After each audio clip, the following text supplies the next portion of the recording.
Hey friends, welcome back to my channel Shri World. और आज मेरे दिन की शुरुआत कुछ ऐसे हुई थी। और आज ना सैटरडे है तो मुझे बहुत अच्छा लग रहा है कि कल मेरा डे ऑफ है। पूरे वीक जब आप ऐसे स्कूल जाएंगे ना तो संडे की कीमत बढ़ जाती है। और जब हम तैयारी करते थे तो हर दिन हमारा संडे के बराबर होता था।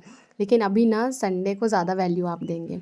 सैटरडे को स्कूल में मज़ा भी आता है क्योंकि सैटरडे को ना बैगलेस डे होता है। तो बैगलेस डे के दिन हम बच्चों को बहुत सारे गेम्स कराते हैं और हम खुद भी गेम्स खेलते हैं और बहुत ज़्यादा एंजॉय करते हैं। पानी पीने के बाद अब मैं थोड़ा सा वॉक करने चली जाऊँगी। बहुत ज़्यादा टाइम तो नहीं मिलता है, बस 10 मिनट ही मिलता है सुबह में वॉक करने के लिए, क्योंकि अभी ना हमारा मॉर्निंग स्कूल है। लेकिन हाँ, मंडे से हमारा डे स्कूल हो जाएगा, तब थोड़ी-सी मुझे राहत रहेगी। लेकिन डे स्कूल में एक प्रॉब्लम ये है कि हमारी जो टाइमिंग है वो कुछ ख़ास चेंज नहीं हुई है। तो क्या हुआ? पूरा खा लेंगे तभी बंद करेंगे।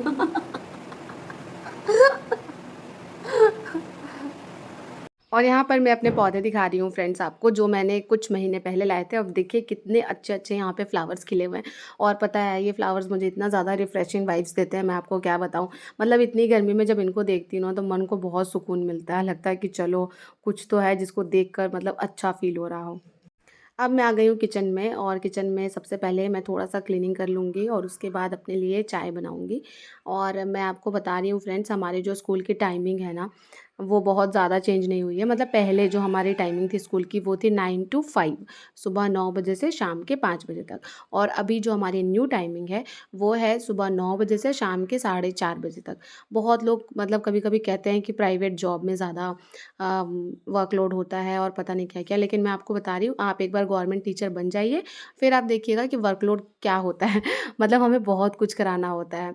अगर सैटरडे है तो बच्चों को एक्स्ट्रा करिकुलर एक्टिविटीज़ भी कराओ, मीना मंच का भी आयोजन करो, बाल संसद का भी आयोजन करो, मिशन दक्ष भी चलाओ, ई-शिक्षा कोर्स का फॉर्म फिल करो। और इसके अलावा किस बच्चे को बैग मिला है, नहीं मिला है, वो भी देखो। और आपको पता है बहुत बार ऐसा होता है, अगर आप मिडिल स्कूल में हैं तो आप ये फ़ील कर पाएँगे कि देखिए, गवर्नमेंट की स्कीम होती है कि वो 100% बच्चों के लिए सब कुछ नहीं भेजती है। गवर्नमेंट 75% बच्चों के लिए ही भेजती है, चाहे वो बैग हो या बाकी और भी कुछ हो। तो अगर किसी बच्चे को नहीं मिला है, मान लीजिए 100 बच्चे में से 75 बच्चों को बैग मिल गया, और अगर किसी बच्चे को नहीं मिला है तो पूरी मतलब उनकी कम्युनिटी आ जाती है लड़ाई करने के लिए स्कूल में। तो वहाँ पे उनको भी हैंडल करना होता है कि उनको प्यार से समझाना पड़ता है कि अगली बार आएगा तो आपके बच्चों को दे दूँगी पहले। तो इस तरह के सिचुएशंस कभी-कभी स्कूल में हो जाते हैं। अभी हमारे स्कूल में आपको पता है क्या हुआ है?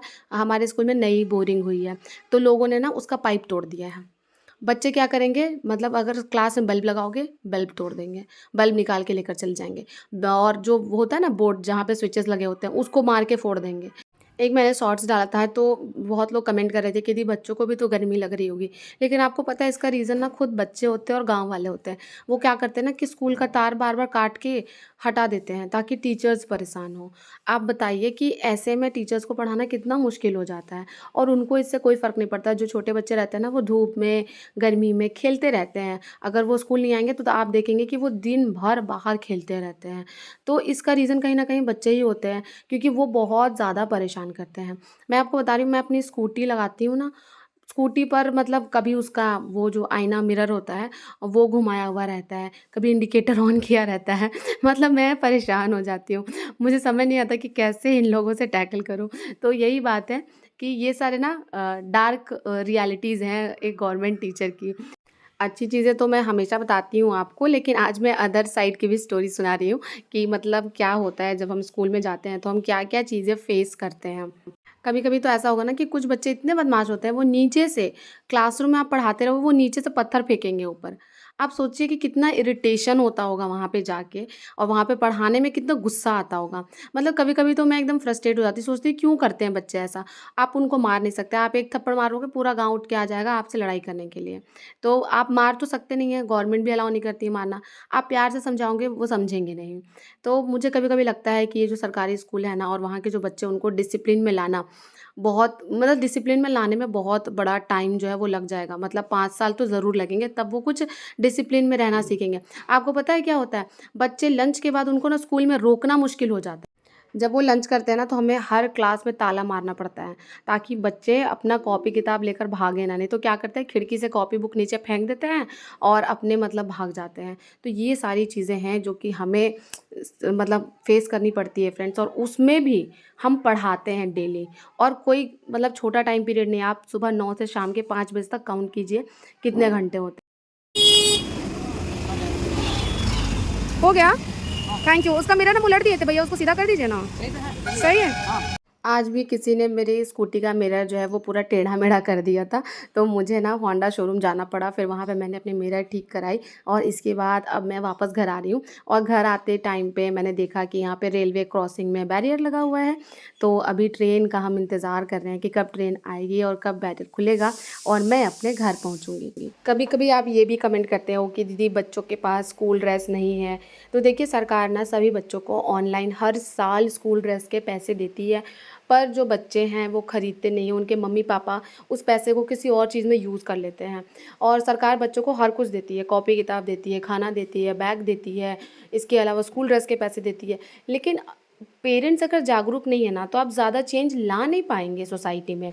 अब आप ही मुझे बताइएगा कि क्या इतने सारे प्रॉब्लम्स को एक साथ एक अकेला टीचर सॉल्व कर सकता है क्या? नहीं, चीज़ों को होने में टाइम लगता है। जब आप खुद एक गवर्नमेंट टीचर बनेंगे ना, फिर आपको समझ में आएगा कि चीज़ें कैसी चलती हैं। आपको स्कूल में बोलना भी बहुत सोच समझ के होता है, नहीं तो आपके खिलाफ पॉलिटिक्स होने लगेगी। और स्कूल में पॉलिटिक्स बहुत ज़्यादा होती है। कल ही मेरे चैनल पर एक कमेंट आया था जिसमें एक लड़की लिख रही थी कि दी स्कूल में मुझे डराया धमकाया जा रहा है, मैं कैसे स्कूल जाऊँ? तो इन सब चीज़ों से भी आपको बचना है। तो टीचर जो है ना वो हर तरफ से परेशान ही है। ऐसा नहीं है कि बहुत आसान ज़िंदगी है, फिर भी हम कोशिश करते हैं और बहुत अच्छी कोशिश करते हैं। एक और क्वेश्चन आता है हमेशा कि दीदी बच्चों को चप्पल दिला दो। आपको पता है मैं अपने स्कूल में किसी को कुछ देने से डरती हूँ, क्योंकि अगर आप किसी को कुछ देंगे ना तो उनके दिमाग में, गांव वालों के दिमाग में ये आ जाता है कि ये मैडम को पैसा मिला होगा सरकार की तरफ से बच्चों को चप्पल दिलाने के लिए, और ये आधे बच्चों को चप्पल दिलाई है और पैसा खा गई है। सोचिए अब इतना बड़ा इल्ज़ाम कौन लेगा अपने सिर पर? एक तो आप किसी का अच्छा भी करो और ऊपर से आप गलत भी सुनो। मैं ये नहीं कह रही कि सारे गाँव वाले ऐसे होते हैं, लेकिन कुछ लोग बहुत ही बदमाश होते हैं गाँव में।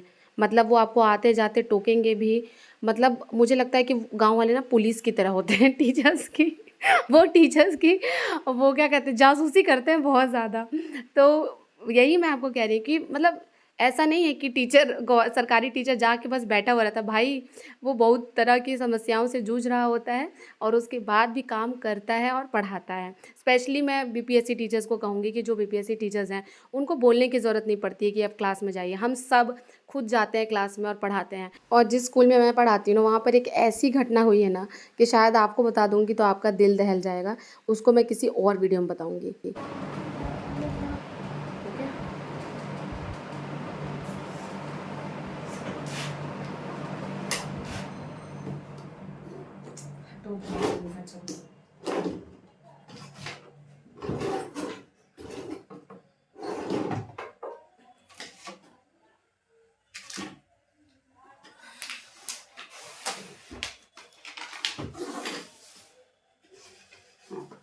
हे फ्रेंड्स, तो शाम के 6 बज गए हैं और अब मैं पढ़ना शुरू कर रही हूँ। आप सबको पता ही होगा कि टीआरई 3.0 का डेट जो है अनाउंस कर दिया गया है, तो अब 20 दिन बचे हैं। और अभी मेरी आदत ऐसी है कि जब भी डेट अनाउंस कर दिया जाता है तब मैं पढ़ना शुरू करती हूँ।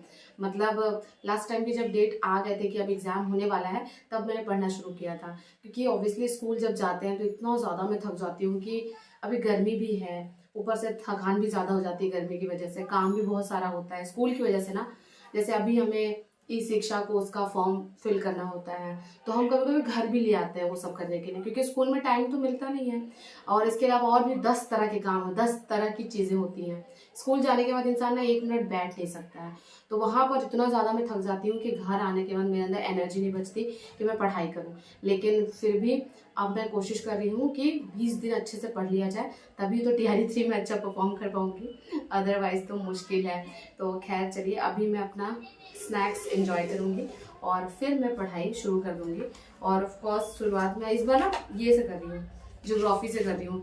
बस इसको रिवीजन कर लूँगी, फिर हिस्ट्री रिवीजन कर लूँगी, और मैथ्स का सेट तो बनाती हूँ। और कभी कभी मेरे साथ ऐसा भी होता है कि मैथ्स का सेट में मैं केवल फ़ोन में से देखती हूँ, बनाने का टाइम नहीं होता है और उतना मन नहीं करता बनाने का, तो इसी वजह से। तो चलिए फिलहाल आज मैं पढ़ूंगी भारत की नदियाँ। यहाँ से मैं पढ़ना शुरू करूँगी। कहाँ से? हाँ, यहाँ से। यहाँ ठीक है। यस, भारत का अफवाह तंत्र, वहाँ से मैं शुरू करूँगी। तो आज ना मैंने आपको गवर्नमेंट जॉब के जो सरकारी टीचर हैं उनकी डार्क रियलिटी बताई है, अदर साइड की स्टोरी बताई है। आपके साथ भी कुछ ऐसा होता है स्कूल में तो मुझे कमेंट करके ज़रूर बताइएगा, क्योंकि मुझे सच में जानना है। पहले तो मुझे लगता था कि सब कुछ सॉर्टेड होता है, स्कूल में जाने से कोई प्रॉब्लम नहीं है, एक बार नौकरी हो गई है बस स्कूल जाओ, पढ़ाओ, आओ, एकदम टेंशन फ्री रहोगे। लेकिन ऐसा नहीं है भाई, 10 तरह के टेंशन हमें दिए जाते हैं, ज़बरदस्ती भी कभी कभी। लेकिन फिर भी फ्रेंड्स मैं आपको ये कहूँगी कि आप अपनी जॉब से प्यार कीजिए, उसके पॉजिटिव साइड्स देखिए और आप ना मेहनत करते रहिए, क्योंकि जब एक इंसान ऑनेस्ट रहता है ना, उसको देखकर बाकी लोग भी ऑनेस्ट होने की कोशिश करते हैं। और एक बार जब लोगों को पता चल जाएगा कि आप कैसे हैं, तो फिर वो आपको ट्रबल करना छोड़ देंगे, आपको बहुत प्यार करने लगेंगे, जैसा कि मेरे साथ हुआ है। गाँव वालों को मेरे ऊपर बहुत भरोसा हो गया, और जो हमारे स्कूल में रसोइयाँ हैं वो भी हमें बहुत मानती हैं। उनको लगता है कि ये मैडम से कुछ कहेंगे ना तो मेरा काम हो जाएगा। और बच्चे भी, मतलब बच्चे ना मुझे खींच खींच कर ले जाते हैं कि मैडम चलिए, आप मुझे पढ़ाने चलिए। और उसी का नतीजा है ना ये टीएलएम। बच्चे मुझे कह रहे थे कि मैम आप मैथ्स एंड साइंस तो बहुत अच्छा पढ़ाती है, लेकिन हमें एसएसटी भी पढ़ा दीजिए। अब मैं बच्चों को मना नहीं कर पाती हूँ, मुझे जो सब्जेक्ट बोलते हैं वो मैं पढ़ा देती हूँ। तो मैंने सोचा कि चलो मौलिक अधिकार से पढ़ाते हैं, इनको पहले जानना होगा कि इनके राइट्स क्या हैं, और उसके बाद मैं मौलिक कर्तव्य भी, मूल कर्तव्य भी इनको पढ़ाऊँगी। तो मौलिक अधिकार का ना मैं टीएलएम बना कर ले जा रही हूँ, क्योंकि टीएलएम देखने के बाद ना बच्चे एक्साइटेड हो जाते हैं और उनको लगता है कि अरे हाँ कितना सुंदर है, उनका इंटरेस्ट जगता है पढ़ने के लिए। तो मैं कोशिश करती हूँ कि मैं हमेशा, मतलब जहाँ ज़रूरी हो वहाँ मैं टीएलएम बनाकर ले जाऊँ। हे फ्रेंड्स, तो फाइनली ये टीएलएम रेडी हो गया है, आप सब देख सकते हैं। आप मुझे कमेंट करके बताइएगा कि ये कैसा बना है। मैंने इसमें बहुत मेहनत करी है फ्रेंड्स, लगभग 2 घंटे की। और अभी बज रहे रात के 10, अभी मुझे डिनर भी करना है, उसके बाद मुझे सोने जाना है, फिर दूसरे दिन मुझे स्कूल जाना है और फिर इस टीएलएम से बच्चों को पढ़ाना है। मैं आपको बता रही हूँ ये सब करने में मेहनत बहुत लगता है, लेकिन जब भी आप इस तरह के टीएलएम बनाएंगे तो ना, जब आप बनाते रहेंगे तो आपके अंदर ना आइडियाज़ आते रहेंगे कि बच्चों को हम इस चीज़ को ऐसे पढ़ा सकते हैं, वैसे पढ़ा सकते हैं। और बच्चे आपको एक अलग तरह का रिस्पेक्ट देंगे जब भी आप टीएलएम का यूज़ करके थोड़ा यूनिक तरीके से पढ़ाएंगे, तो वो आपको रिस्पेक्ट भी देंगे बाकी टीचर्स से, वैल्यू भी ज़्यादा करेंगे आपकी, और हर सब्जेक्ट आपसे ही पढ़ना चाहेंगे। थोड़ा सा इसका ड्रॉबैक भी है, पर कोई बात नहीं, चलिए मैं इतना कर लेती हूँ। तो ये है मेरा टीएलएम और मुझे बहुत अच्छा लग रहा है, मैंने बहुत मेहनत की है फ्रेंड्स। आप मुझे बताइएगा कि आपको कैसा लग रहा है। चलिए अभी मुझे बहुत ज़ोर की भूख लगी है, मिलती हूँ आपसे नेक्स्ट वीडियो में। Bye bye. तो फ्रेंड्स, अगर आपको ये वीडियो अच्छी लगी हो तो लाइक कर दीजिए, चैनल पर नए हैं तो सब्सक्राइब कर दीजिए। मिलती हूँ आपसे नेक्स्ट वीडियो में। Bye bye and take care.